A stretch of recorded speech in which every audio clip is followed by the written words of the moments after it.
thank you, Heavenly Father, for giving us this, the 29th day, the 29th now today, 29th day of March.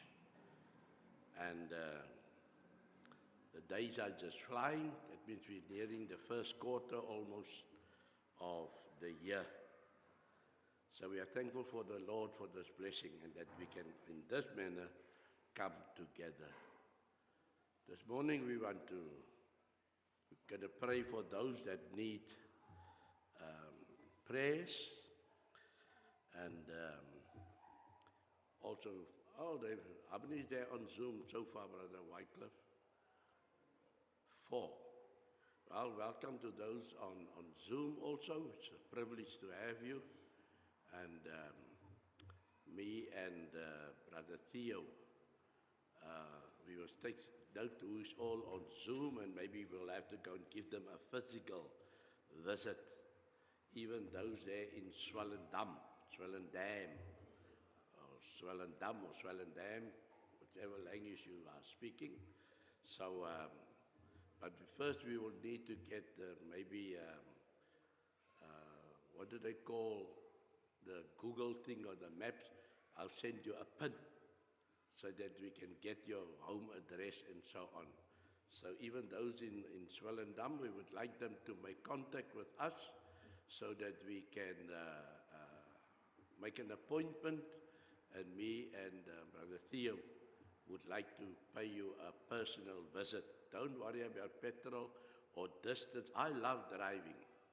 You can tell me now, go to Joburg and I jump into a car and off I go. Distances does not matter.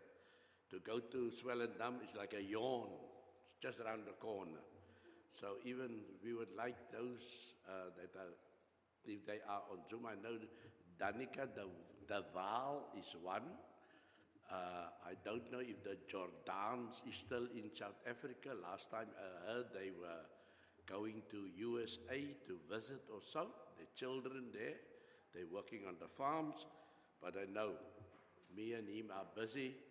We even want to find out about the Hermanus people and the Bredasdorp. We want to go and make visits there also. So this is all in the pipeline, and we would like those that are far removed from us, that they can't come on a regular Sunday morning, please get in touch with us so that we can do that, to go and give you a personal visit. Let us go to our Father in prayer. Heavenly Father, we are again this morning so privileged and thankful that you have blessed us, Lord, with this bright and beautiful day. It is the first day of the week, and as Spirit-led, Lord, we realize that it is a day set aside that we would separate ourselves from the busyness of our daily activities and devote ourselves wholeheartedly to the worship of our God Almighty through Jesus Christ, His Son. We are thankful, Lord, that we can raise our voices this morning and declare that you are an awesome God. There's none beside you. You are the only one. And so, Heavenly Father, we realize that that in itself is a great blessing that we have been Spirit-led to believe in the one and only true God. Therefore, Lord, I pray that you would give us and bless us with the necessary wisdom, the spiritual strength, so that we can continue worship you in spirit and in truth. Thank you, Lord, for the church here in Somerset, which is for us a vehicle that transports us in our spiritual journey. It strengthens us. Wisdom is imparted, Lord, so that we can know why we are worshiping the only God. everyone that is under the hearing distance here in the building. Thank you for those on Zoom, Lord, that regularly tune in to be part of this service. Lord, there's so many things that can cause them not to, but they are blessed, Lord, to be part of the service. So in all this, Lord, again, we give you all the honor, the glory, and the praise. And then there are those, Lord, that are physically distressed through health issues, Lord. We especially think of our brother Neil this morning. And we pray, Lord, as we witness that he's doing everything in his physical manner to prosper or to be better than the day before. But Lord, we pray, Lord, for many more steps, that he would gather his strength, and you will provide for him. Thank you for Liz. Thank you for the children, Lord, that takes care of him. Mighty God, I pray your healing upon our brother Neil, even our brother Bill, Lord, as he's also at home and also in the same struggling with health issues, Lord. We also pray, Lord, that you also would be near to them at this time, that you would stretch forth your hand of healing upon our brother Bill. Our Lord, we pray for the assistance through Pam every day, taking care of him. Help them, Lord. We pray it in Jesus' name, that you would stretch forth your healing hand. And so we pray for many others, Lord, this morning that are struggling. We pray, Lord, even our prayer goes up to them. Lord, as we have gathered here this morning to be made wise through those that has gone before, we pray, Lord, that we would learn and that we would also, Lord, compare these men to our lives today, and that we would say, we also want to be that kind of soldier for the Lord. And so I pray, Lord, even for the service that will commence after the Bible study. We're mindful of the Sunday school, the bus that also just arrived now with the Sunday school children, Lord, that they also, the teachers there, would give them lessons which would strengthen their childhood aspirations, that it would mature so that they can be part of the service of the church here in Somerset. And so we pray even for the service after this, pray for those that would partake of be part of the service, that you would bless each word that would be uttered. Hear our plea, Lord, because it's in Jesus' name that I pray. Amen. Thank you. Let us continue with our Bible this morning. So we are still in the book of Nehemiah. And me and Brother Theo has now come to an agreement that I will do the book of Nehemiah. We're not going to have 1 week me and 1 week Brother Theo. I'm going to do the whole book of Nehemiah. And when I'm finished with Nehemiah, then he would select a book for him, and he would then do the Bible study, because to have two people talking about the same, it's going to be, I have my views on it. Not my views on it, my manner of study.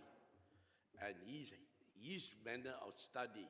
And so sometimes we will not, we do our best to educate, but the flow will not be the same. So I will continue with Nehemiah every Lord's Day till the book is complete, and then he would select his book and he would do that. But we would still do the sermons, 1 week me and 1 week him, And if we even have help from, like Brother Matthew or so, then we'll also draw him in. So that's how we are still organizing the worship service. There's so many things that we want to do, but we do not want to become radical. There's things that we are discussing. We even like the announcements. When is the best time for the announcements? Is it better to do it before, or how is it with at the end of the service? And I think we are all feel the agreement. We come to agreement that we can maybe I don't know if we're going to do it as soon as the March is complete, and when we start April, that we can have a different time for the announcements, because there's something which we call psychology. And when we say amen, everybody's heart goes, thank you, we're off. Off we go. And now somebody says, just listen to some announcement, and everybody goes, oh. So there's a balance of spirit. The one says go, the one says stop or stay. So that we want to become, so we are working on all these things. As I say, we're looking at everything, but slowly we will shape the church which is best suited for us, but not drastically that the people will maybe saying, wow, what happened? No, it's just going to be a smooth transfer of the usual things that we do here. So don't worry, we are doing our best to take care of the church. Most and foremost is to maintain the teachings of the church, but sometimes somebody just whispered in my ear, I've been in the last 2 or 3 weeks, I've been giving hymns here that the church don't know. And then I have to do a solo. And but nobody comes and says, Brother Stephen, you must give that hymn again. And slowly but surely we're going to assist you. And somebody just whispered in my ear, maybe when one of the Bible studies, like now, I'm now ready to do Bible studies, use the Bible study time to teach some new. Maybe the first Sunday in the month or the last Sunday in the month. Well, this is the last Sunday. Maybe I should start teaching you now a new hymn. but I know you did not come in now for that. So I said, but there's not so much. But they said there's enough. I mean, how many here? 1, 2, 3, 4, 5, 6, 7, 8, 9, 10, 11, 12, 13, 14, 15, 16. No, that's a choir. We can make a choir. And even here, I didn't even count you. No, we're a choir. And then maybe on a Sunday morning, and we devote one Sunday. And then it's not, maybe we'll have to hear from those on Zoom. Do they also feel that is okay? But we need to learn, because you know, for the song leader to sing every week also the same songs, if there's a broader variety, and it's more, remember that a hymn conveys a message. And the more you sing, that's how I sing. Paul says, I would rather pray with the understanding, I sing with the understanding, preach with the understanding, than to say things without the understanding. You know what he's referring to? People that doing this speaking in tongue business, that they don't know what they say. There's things that just ramble out. I don't know if it comes out of the heart or if it comes out of the mind, but according to the Apostle Paul, he said it's just rambling. It has got no sense. He says somebody must, if I speak here, if Brother Wycliffe has to speak now in his Malawi language, I won't understand. But there's some in Malawi who say, yes, we understand. So then we'll have to ask Obed interpret. What are you from Malawi? Is he from Malawi? Okay, then he can interpret and say, even Brother Amos. Sorry, Brother Amos. Me and him had this thing there this morning. I call him Amos, and his name is actually Ammon. So I got to put a little note in my head. Yeah, then we asked, what did he say? No, he said, brother, he loves the church, he loves the teachings, he loves, then we understand. But imagine nobody's here. That's why Paul says, I will pray, I will sing, I will do everything with the understanding. And so we even had, I don't know, I'm not even doing Bible study now. I'm doing now what we discuss.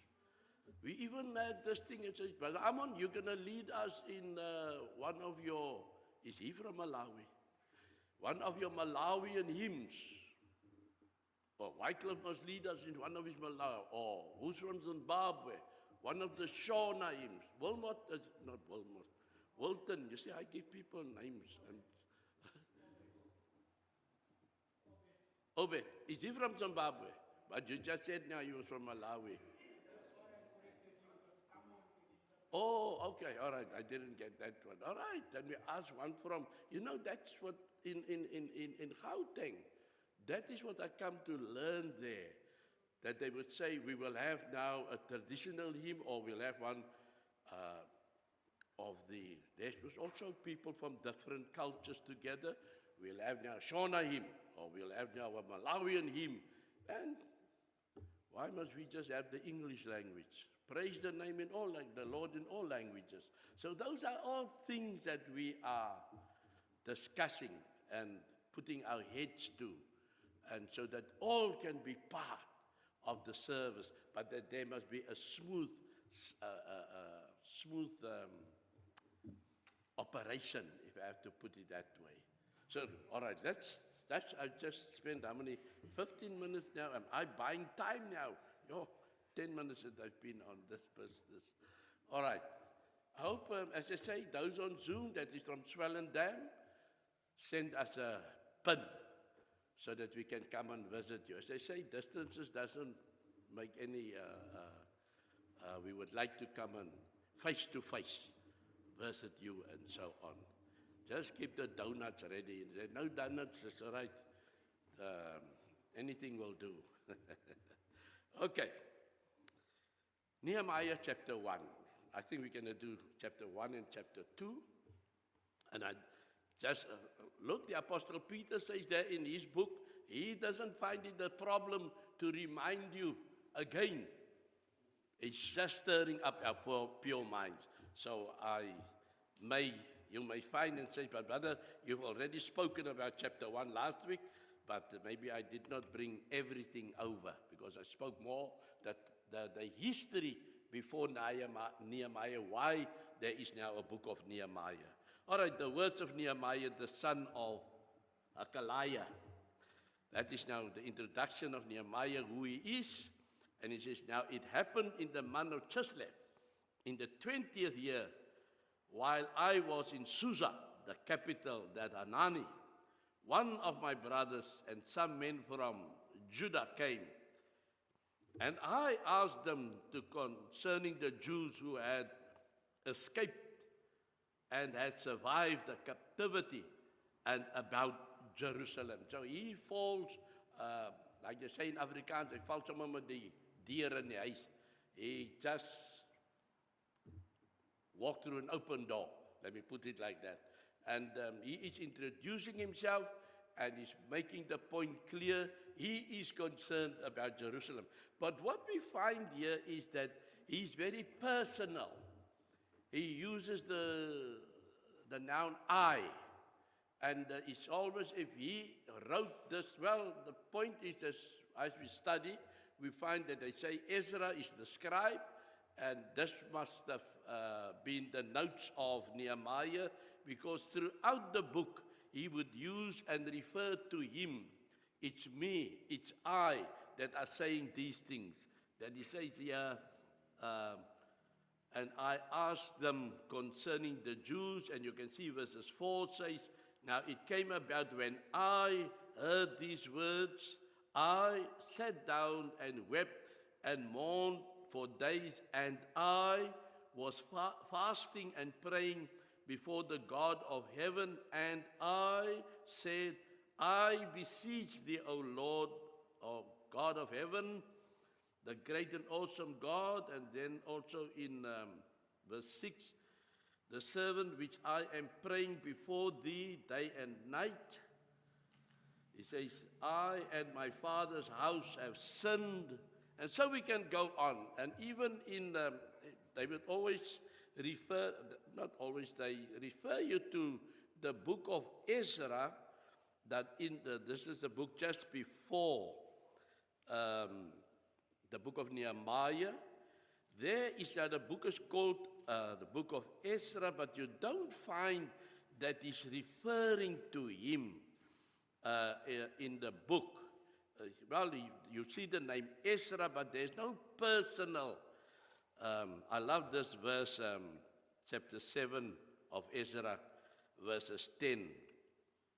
For Ezra had set his heart to study the law of the Lord and to practice it and to teach his statutes and ordinances in Israel. And I was still at the Bible school, and I took the book, this verse, and I put in there, I check how many students was there, and I put each one's name on, and I say, like, for Stephen had set his heart, or like Wycliffe has set his heart, or Obed has set his heart, or Walton has set his heart. You know, I took all of them, their names, and even about 2 or 3 females that were there, and I put their names also in, but I made it a personal message while I was there, and I think everybody was now like, we always tried at school to outdo the other one. There was me and Strive Chikwanda. He was from Zimbabwe, and the battle was between me and him, who's the cleverest, and so on. And it was always nice, challenging. If he was on, I want to outdo him the next time. So for Ezra had said this, I love that one. Always remember that Ezra 7 verse. And then in verses 28, there's only when Ezra would come in and he would say, well, let's read verse 27 and then 28. This is of Ezra chapter 7. Blessed be the Lord, the God of our fathers, who has put such a thing as this in the king's heart, to adorn the house of the Lord which is in Jerusalem, and has extended loving kindness to me, that's now to him, Ezra, before the king and his counselors, and before all the king's mighty princes.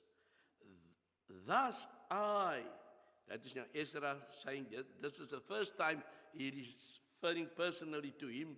Thus I was strengthened according to the hand of the Lord my God upon me, and I gathered leading men from Israel to go up with me.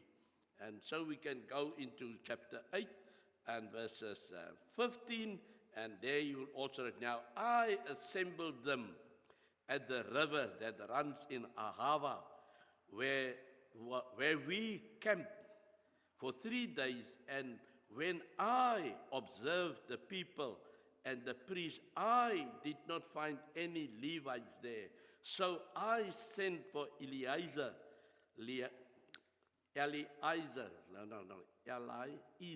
right, let me just read properly.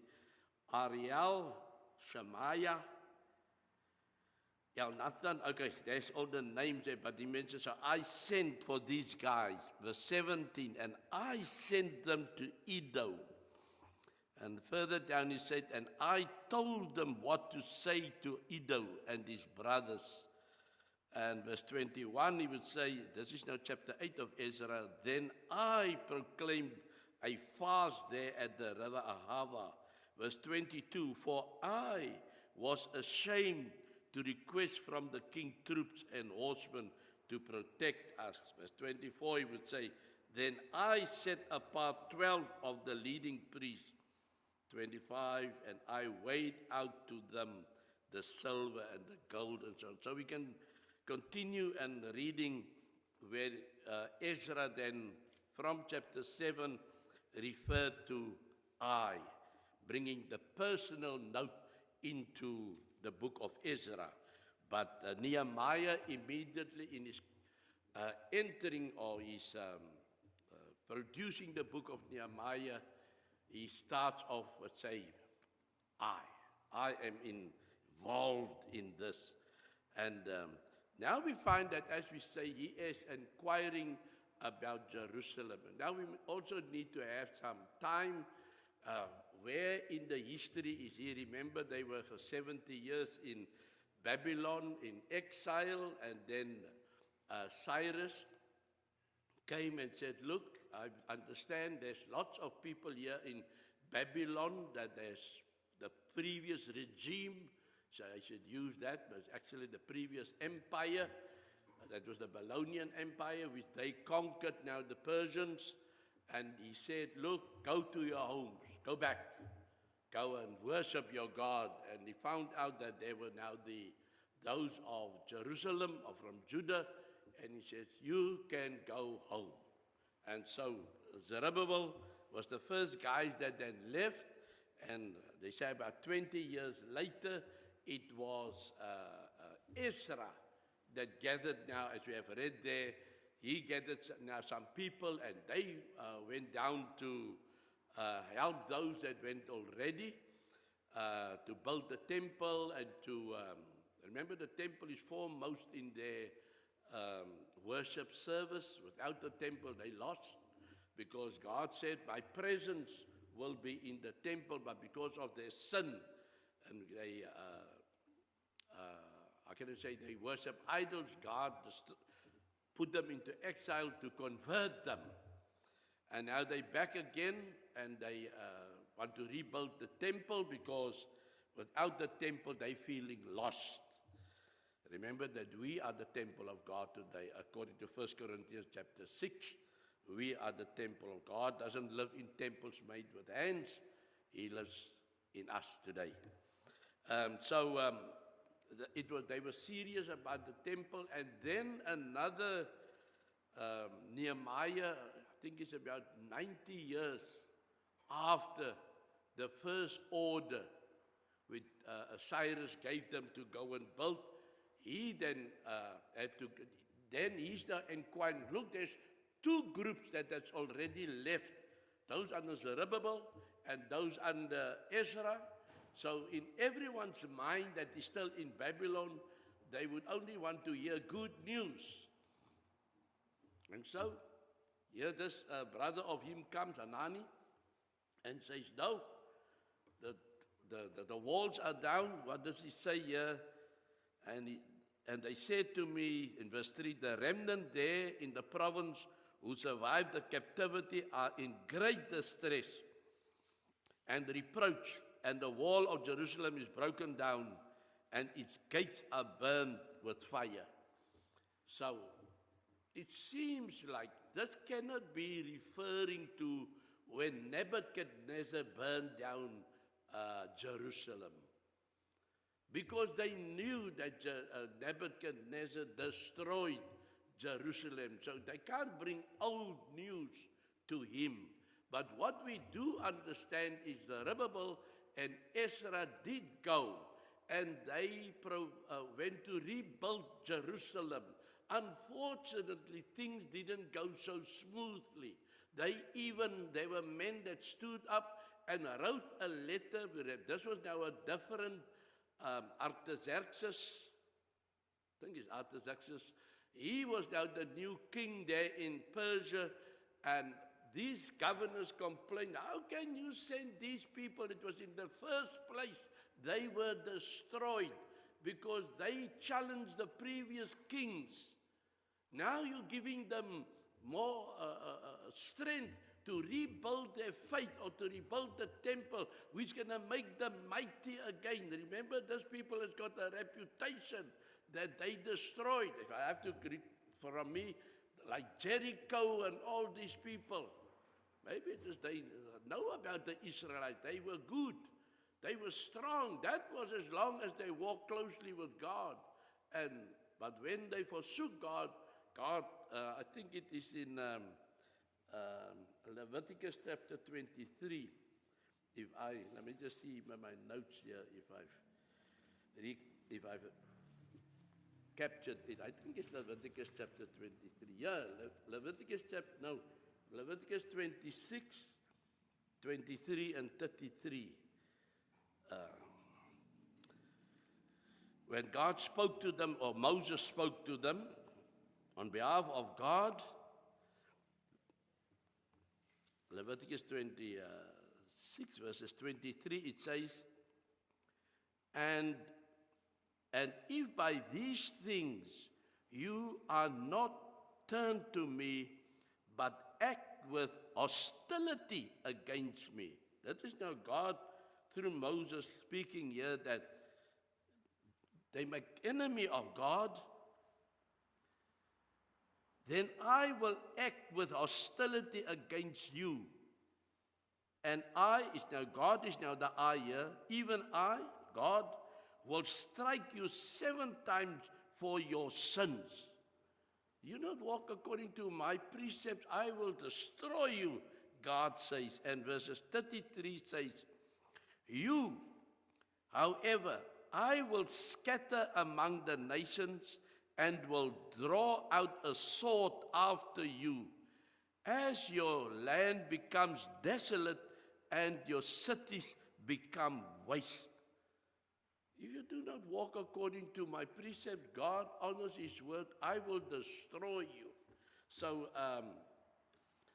Nebuchadnezzar did destroy them, but now the next news that come is that Hanani, the brother of Nehemiah, says, the walls are down and the gates are burned. It seemed they were endeavoring to restore everything, but because of the hostility against them, there was a second time or another, they destroyed their good work. Zerubbabel's work and Ezra's work were then destroyed. That is why the message came, those that survived the exile and went back to Jerusalem, they are in distress because they came to fix everything. And unfortunately, a letter was sent to Artaxerxes, and he sent a letter back and says, all right, stop everything there. We're first going to look here in our library if there is a letter that says that Cyrus gave them permission to build. And they started, and maybe they didn't look with very much enthusiasm, and so this work came to a stop while they were waiting now for a reply from Persia. Now it is time for Nehemiah to step in, as I say. He now heard that everything is worse. Everything. These guys went to go and rebuild, but everything is now worse. And the question that we ask, when you receive some distress news like this, I just want to say, I grew up in the west coast of South Africa, in a town called Port Nolloth, and there was a time that the fishing, there was 2 factories. One was Owenstone, and the other one was Hickson's. And they were now the fishing camp, they were now the heart and soul of Port Nolloth. But then the fishing laws changed, and it wasn't, then they got these massive big trawlers. One of them was the Willem Barents, I think. They went out, it's what they call fishing factories. Massive boats going into the water, they catch the fish, they process the fish, then they come into Cape Town and they offload boxes. Everything done out there. So the small factories couldn't stand anymore. I mean, they went down, and then Port Nolloth became like a ghost town. But the people still maintained that what happened also afterwards is the diamond industry opened up a little bit. But there was a time that people flocked to Cape Town and Easter weekends. The whole Port Nolloth is full of people again. And by the Monday, it's all empty and so on. Well, the schools continued there, but I remember it was very, very, very dead. But now today, that town is lively because of the activities. They have overcome all these trials and tribulations. But as I say, there was also sometimes, because we had family, then people, it was always sad news, if I must put it like that. My mother phoned her brothers there, or sisters-in-law, and so on, and it was always sad news, and she's more sad on this side. I must send my sister something, or I must send my brother, and my father was a politician, and so now and then he would go down, and then they load the bakkie, and his bags of potatoes and bags of onions and pumpkins. It's more like he's going to broke out there in Port Nolloth. He's not going to broke, he's going to distribute, because there is so poverty. But now today, so I remember a time when the news was distressed. Now the same with Ezra also, where it should have been good news, it was not so good. But now, what we do is we want to bring to you the character of Nehemiah. He heard now this day. He didn't send pumpkins and onions and potatoes off to the people there. He had a different manner of looking at this. It says here in verses 4, now it came about when I heard these words, I sat down and wept and mourned for days, and I was fasting and praying before the God of heaven. Now, have we ever received distressing news? Have we ever received sad news?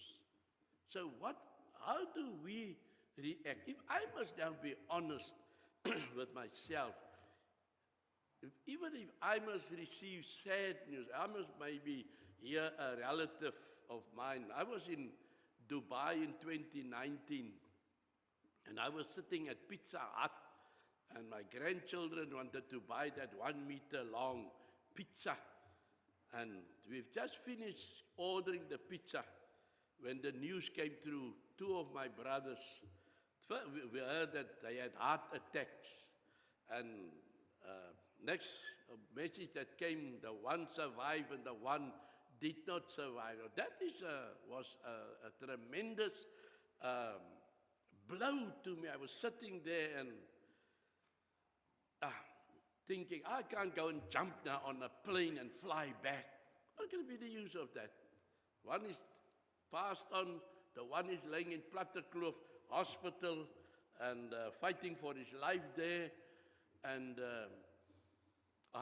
all I could just, guys, we're going to eat that meter pizza. We're going to eat that pizza. There's nothing I can do anymore. If one is dead already, the other one is fighting. I can say a little prayer, And I prayed there while we were sitting there. I prayed for the loss of the one brother. And so what do we do when we repent? But we can learn from. I was there honest. I didn't do this. I didn't. What he says, I sat down and I wept. I didn't cry.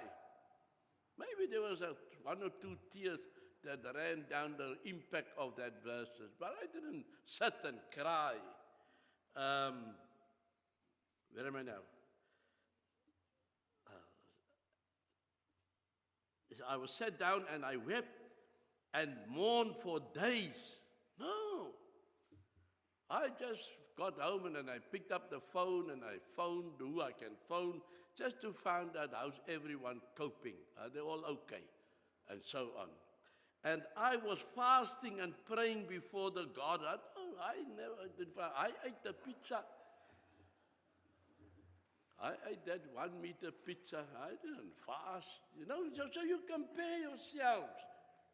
But this is not an instruction that, thus says the Lord, this is what must be done.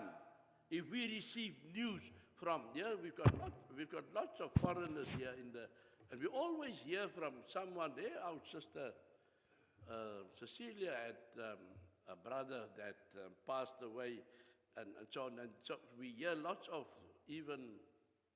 we always hear from our foreign brothers and sisters that there's a loved one, but maybe I don't see them fasting and all that. Am I right, Wycliffe? You don't hear the people fasting. They just sad. Yeah, they just sad, and so on. But this is not a command that the church says, if there's a loved one that passed away or so, then you must weep, you must fast, you must mourn. Well, in the New Testament, we are told that we do not mourn as those that have no hope. Because we understand that the life here are only a borrowed life, and then we pass on. Our spirit lives with the one that has given it, and if we take Lazarus and the rich man, there's a gulf between those that doesn't live according to God and those that live according to God's will. They are in the bosom of Abraham. So that is pleasing to know that. So that is why we do not weep as those that have no hope. You see? So this is not a thus says the Lord that we must do before the God of heaven. And as I said last time, the God of heaven, He is identified because we do not worship any other God. We do not worship the God of this world. No, there are people that worship the God of this world. But this morning, we are worshiping the God of heaven. And I just want to close verses 5. It says, and I said, now this is how he prays, I beseech thee, O Lord of heaven. Say, repeat. Doesn't want to make a mistake. It is the God of heaven, as Christ taught his disciples, which we also use as a teaching to us. Our Father who are in heaven, the great and awesome God. Well, it makes me think of a chorus that we sing. I'm not going to try to sing it now, but there is one that's an awesome God, something like that. There's a lot of voices that comes in and so on. It gives you sing it because you're doing it for an awesome God who preserves the covenant, God's word. That's why I say the true worshippers worship God in spirit and in truth. That is today. But in the time of Nehemiah, there was the covenant, the law of Moses, and they were not so true to it before. But he's remembering it now. There was God's instruction and loving kindness for those who love him. Well, it's reciprocal. You love me, I love you back. You hate me, God said, I don't hate you back. He still loves you.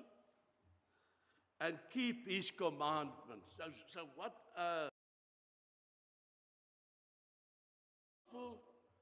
We are filled with humility. But in our humility, we realize the greatness and the smallness of us. The power of God. And how we need that power. And if we go according to the book of Hebrews that say God is yesterday, today, and forever, he is the same. It's still the great and awesome, loving God that Nehemiah worshipped. And if we are in distress, maybe it would be good to fast and pray. Maybe it would be good when we are in that distress to really worship God in a manner that we have never worshipped before. May the Lord bless us, and may we say, from now on, I'm going to be a Nehemiah. What? Nothing wrong? It will be great. Let us pray. Thank you, Father in heaven, that we can have the example of Nehemiah, how that the work of God needs to continue, but we realize that there's always a handicap, hindrances, obstacles when we, your children, wants to make your name great on the earth. When we want to do work that is pleasing to you, we find that there is always obstacles. But as Nehemiah prayed, Lord, we realized he did not pray against a brick wall. He prayed to a loving God, awesome God, great God, a God, the only God that is in heaven. So this morning, we pray that as we endeavor here in Somerset, Lord, to make your name great, I pray that when there is obstacles, we will just take it to the Lord in prayer. And we know, Lord, you'll take us by the hand and lead us to higher ground. This is our prayer in Jesus' name. Amen.